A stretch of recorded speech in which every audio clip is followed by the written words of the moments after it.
All right, we do have a quorum present, so we'll officially call this meeting to order. And the first item on our agenda tonight is a recommendation to accept the board agenda. I make a recommendation we accept the board agenda. Second. All right, motion's been made and seconded. Is there any discussion about the agenda before it's approved? All right, if not, all those in favor, say aye. Aye. Any opposed? All right, our agenda is set for tonight. The first item we look at is approval of our consent agenda, the recommendation to approve that. I make a recommendation we approve it. Second. All right, motion's been made and seconded. No discussion on that, so all those in favor say aye. Aye. Any opposed? All right, that is approved. We have no delegations with us tonight, so we'll move right into our spotlights and celebrations, and we look forward tonight to celebrating our sports from the fall and our various teams. Troy, I'll have you talk a little bit about that.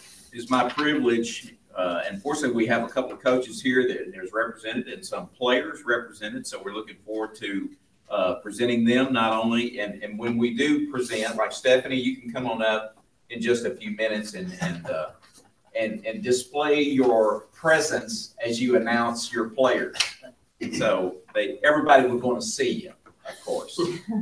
But it is my honor to recognize, we're recognizing sports teams at the junior high and the high school. I'm going to go ahead and start with our high school since we have two coaches represented.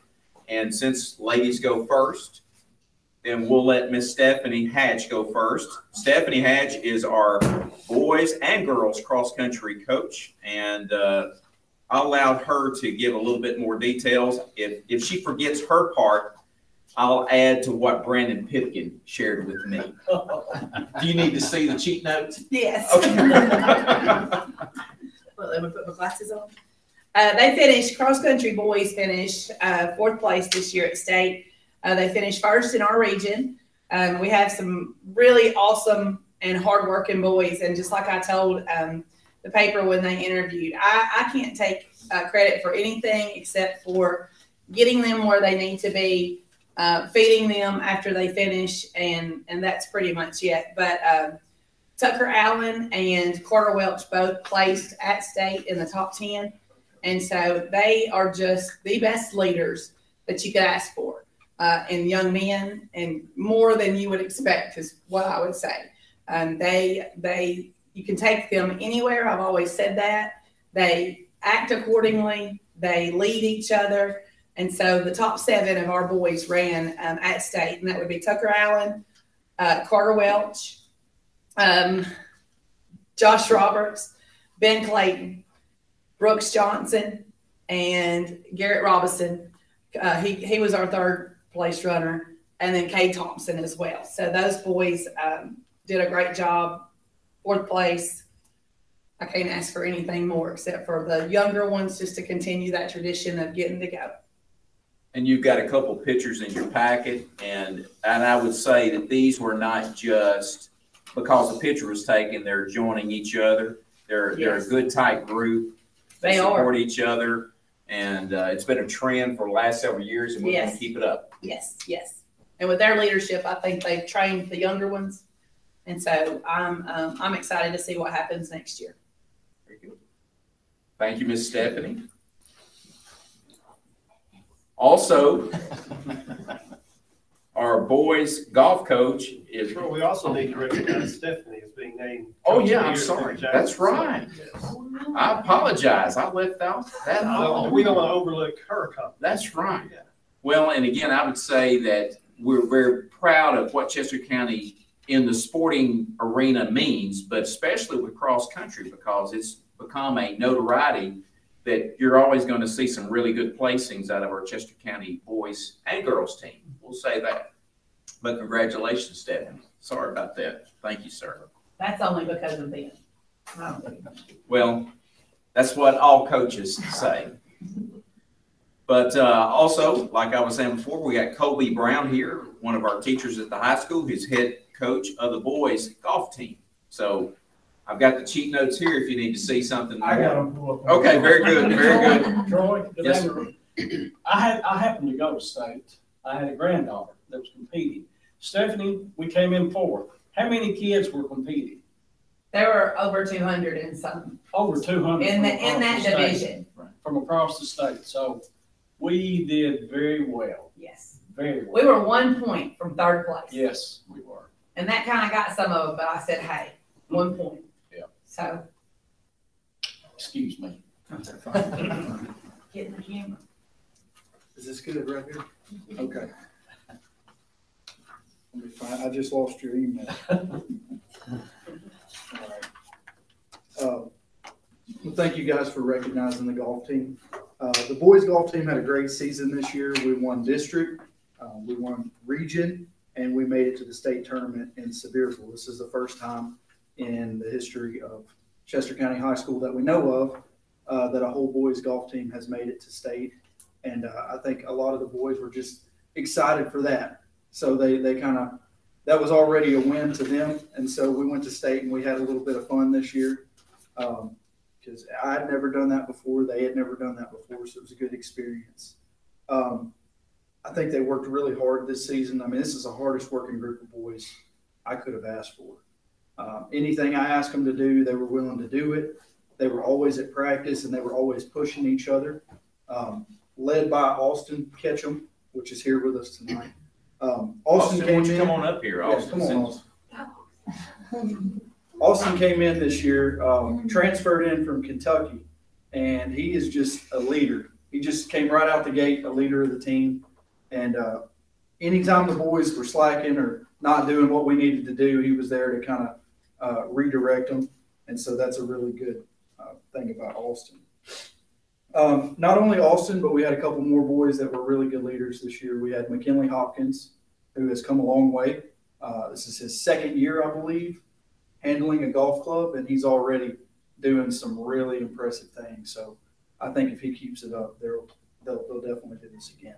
And then we have another kid on our team who actually is not a district student. He's homeschooled, and his name is Colton Owen. And Colton is one of the most remarkable kids I've ever met. He's a two-time cancer survivor.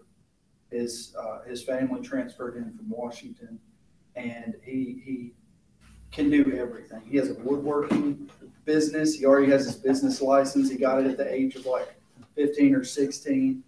Just really impressive, and he's really good at golf. And with Colton and McKinley and Austin, they kind of led the charge this year. And if it wasn't for these boys, it really would have been a bigger battle than it was. So they're teed up to do it again next year, and there's no reason why they can't do the same thing. So they know their competition, and they're only going to get better. So I'm really proud of them, and we appreciate you guys acknowledging us. Austin, what grade are you? I'm a junior. All right. We did not have a single senior on the team, so everyone's coming back. And underclassmen, especially Jack Cox and Colton Hupper and Ty Baker, they all worked really hard too. They kind of fell right in line behind us three, and they worked really hard. And Jack Cox especially to come in and be the 4th seed at state is really impressive. As a freshman. Yeah. So they're all very impressive kids, and they're going to do it again next year. I don't doubt that at all.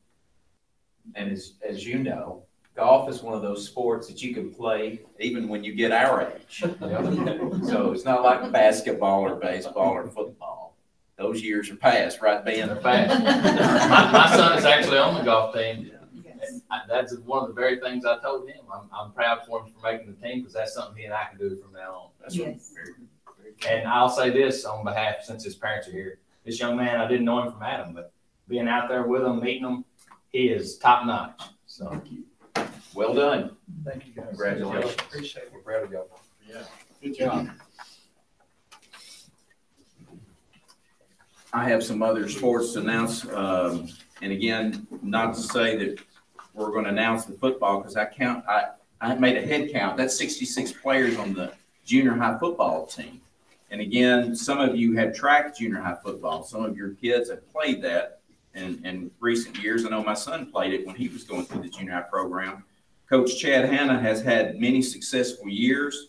And again, in this current year, as it's reflected, that I'm just reading out, reflected in the board packet, that this 8th grade group who's going to be graduating from the junior high program, going to the high school program, hopefully next year, have only lost, those 8th graders have only lost a total of 3 games in their 3 years at junior high. So they've learned how to win and do what it takes to win. Also, each year there's a fortunate opportunity after the season ends that some of the students have an opportunity to play again in a postseason all-star game. When my son was there, he got a chance to play, and it was a great experience getting to play with guys from the southwest part of the West Tennessee, and they played against the northwest part of the state. And that game was played in, oh my goodness, West Carroll School. It was a great experience. But that was 3 guys back when my son was that age.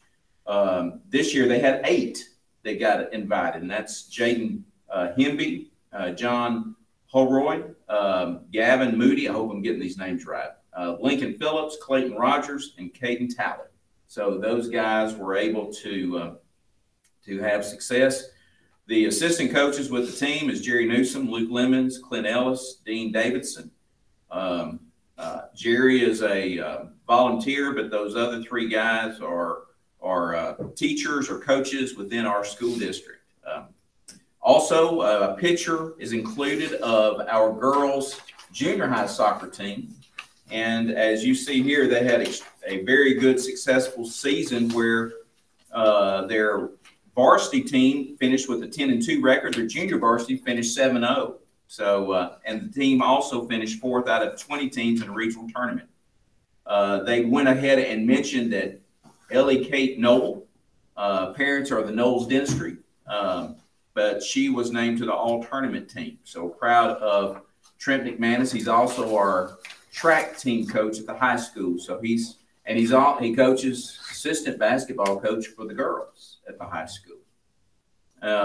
Greg Maxwell coaches the cross country at the junior high. He had a successful team, multiple top 15 finishers in all races this season. And he went ahead and mentioned some key players, both male and female. Bella Lamb, Silas McManus, Cooper Thomas were regional qualifiers, and Silas McManus went on to be the 14th place finisher in state competition. And they've only had a program just, what, Stephanie, 2 years? 2 years. 2 years. And then to close out, Coach Mike Goff, who is our high school boys baseball team, is also our junior high girls softball coach. And as he shared, very proud of the players on his team for this past season. And then he went ahead and mentioned these Kylie Butler, Savannah Williams, Ryan Whitman, Kimber Martin, Brentley Burgess, and Olivia Butler. Those were some key players of his 8th graders who were successful this year. So we've got a great group of junior high programs, very successful, that hopefully they'll continue the process of playing on. That extracurricular keeps our guys and girls committed to school, leaving them with some great memories and opportunities for friendships that will last a lifetime. So as many of you guys know from your past experiences, we can still remember those unique opportunities where we got to play. So thank you guys for coming tonight. Appreciate it.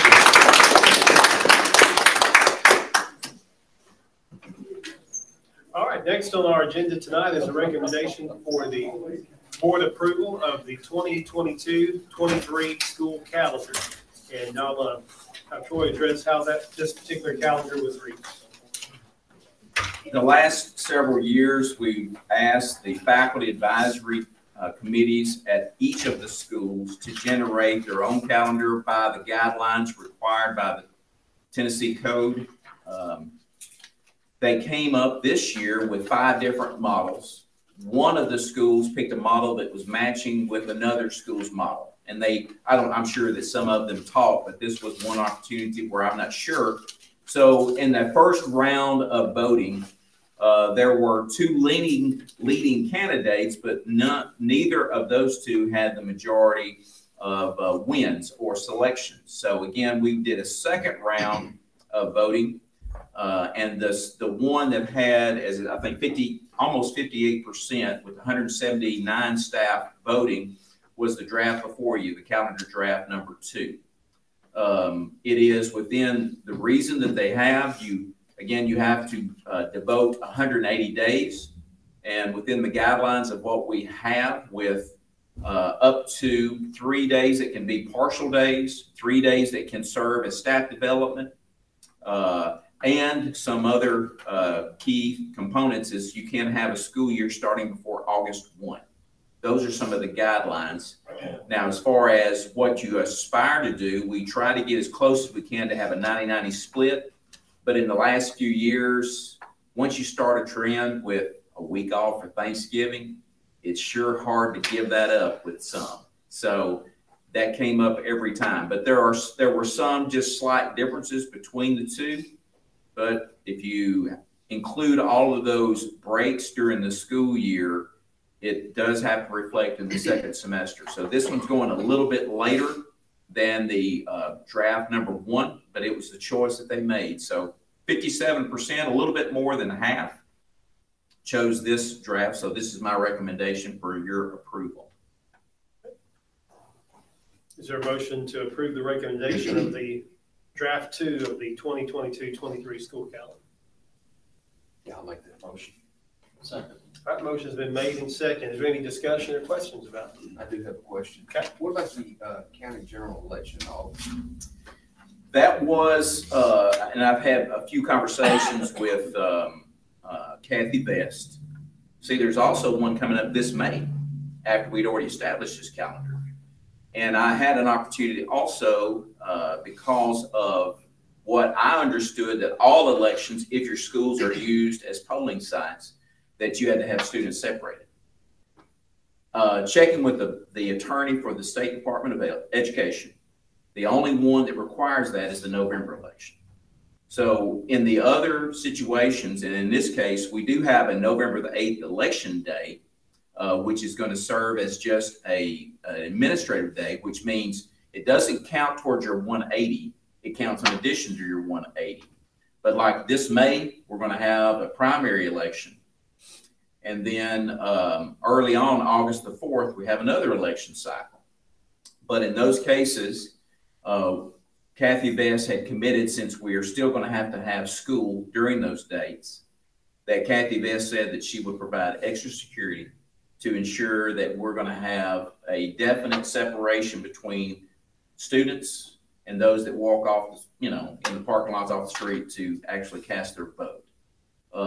One change also that Kathy had requested that I'm granting because of the availability is, instead of Eastchester being a polling site, she's requested for the junior high to be the polling site. So with junior high being the polling sites, we have a lot easier parking and also access into the gym where the polling stations will be set. So it can, again, keep a good separation between students who are participating that day in a school day as compared to those that walk off the street and cast their vote. Jacks Creek is still a challenge. That's one that we're going to have to walk a little bit more through. But Westchester's got a good location. Junior high will have a good location, and Jacks Creek will make it work. But Westchester and junior high be both in the gym. yeah, yes. Well, I think the Westchester, if I remember the conversation last week with Kathy, the suggestion was, I think by Amy Woolley, to move it to the library. Because you have that Side door. That's right. That's right. Any other questions or comments about this calendar? All right, if there are none, the motion's been made and seconded for approval. So all those in favor of approving this, say aye. Aye. Any opposed?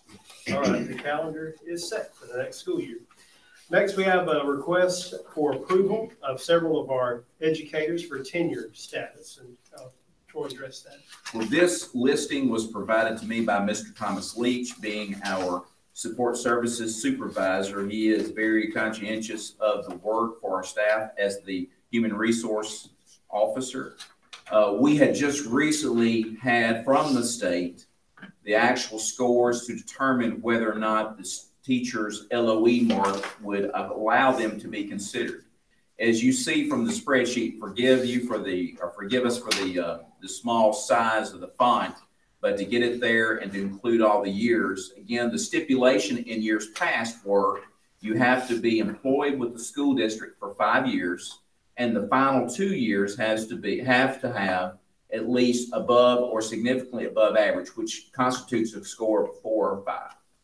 However, when we had the evaluations back, the evaluation score in 1920, because of the school closure, everything went to partial year exemptions due to COVID, and we had no LOEs.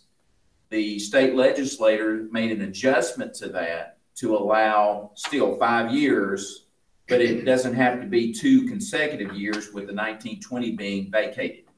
So of those, once we got the most recent scores, these are the employees who have reached that threshold of 4 or 5 years, or excuse me, 5 years with the last 2 recorded. That's the 1819 and the 2021 being the score of a 4 or 5 or combination of the 2. They're good educators, and we look forward for them to establish their tenure. Is there a motion that we approve the tenure status for these educators that have been presented? I'll make a motion. Second. All right, motion's been made and seconded. Any discussion? Yeah. Okay. Are we sure that we hadn't left off anymore? You know, 1 year we did. Well, and again, I will say this. Okay. We're all human. I know it. I don't think we have, Okay. but obviously if we do, again, tenure is different than what it used to mean. Right. This is not an establishment whether or not we keep gainfully employing them. The employment's going to be based on their performance. Right. The thing that if we do find anybody that we inadvertently left off, definitely we would come back to the next board meeting and make that same recommendation. But I don't think so, because we've never, I don't remember in my tenure of having 14 at one time. It's usually been less than 5 or 6. Any other questions or discussion? All right, if there are none, all those in favor of this approval say aye. Aye. Any opposed? All right, they are approved. Next, we have a request for approval of a new food service personnel position that's been requested, and I'll try to get into the details of that. I provided a brief narrative for you folks. Again, some of you may be aware that with COVID that happened in 1920, there were new services provided to those at-risk students and their families. This P EBT cards that are available. There is a lot. Even though the money is nice to have and these resources are nice, there's a lot of accountability with it all. And the accountability would include the work. You know, again, this is, you know, state government and the federal government utilizing school districts without compensation to do this extra work for them, because these are not tied solely to their education. This is outside services, but they're utilizing our awareness, our abilities to provide this service. However, as Stephanie Lawler, who is our district-wide food supervisor, requested, this job would require this person 2 to 3 hours of work daily over the course of each work week, just to be able to manage not only handing out or providing these, I think they're in the form of cards, but also maintaining the accountability of it. So it would alleviate some of the extra work that Stephanie has taken upon herself for the last 2 years, this year and the year previous. And, you know, 2 years ago, if you remember, we were feeding multiple families through the COVID, you know, closure through up until summertime. In fact, even the Southwest Human Services, who picks up in the summer, were asking us, do you want to keep doing what you're doing? Because Stephanie and her team and volunteers had done such an effective job of getting that done. And, you know, pivoting with the challenges that we had with COVID, but still many families, I don't know how many, but it was like sometimes we were serving 900 meals for the week. And that was significant. Mark was involved, Heather was involved, and many other volunteers. But again, this is in addition to that work. And Stephanie had requested for this opportunity. Since it's a brand new position, that's why you were provided this opportunity to see the job description. And pending what the decision of the board is, we will post this if you approve. there a motion for the approval of this new food service position? I make the motion. Second. All right, motion's been made and second. Now, is there any discussion or questions about it? All right, if there are none, all those in favor say aye. Any opposed? All right, that position is approved. The last thing on our agenda is just if there are any questions or reports on any updates that might be going on things like capital projects and other activity in the system. Anybody have any questions?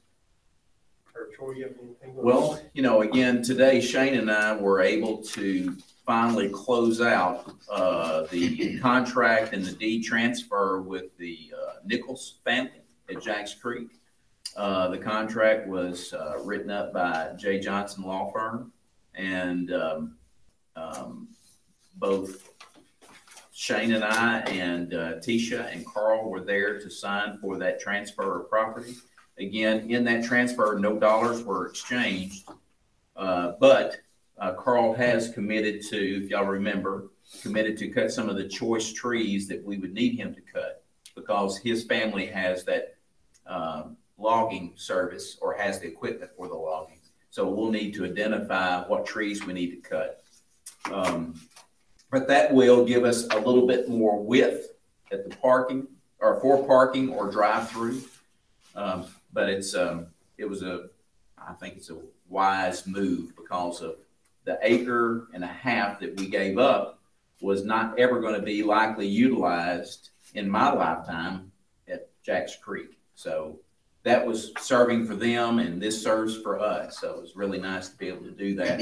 And I appreciate Tisha, you know, of course, Latasha spent most of her life right there on that hill. And her devotion to that school, not only as a teacher and a principal, but Tisha spoke very, very much today saying that she knew her mother would have wanted to do that. So it was great to see that continuation, and Tisha's been a good sport with the whole thing.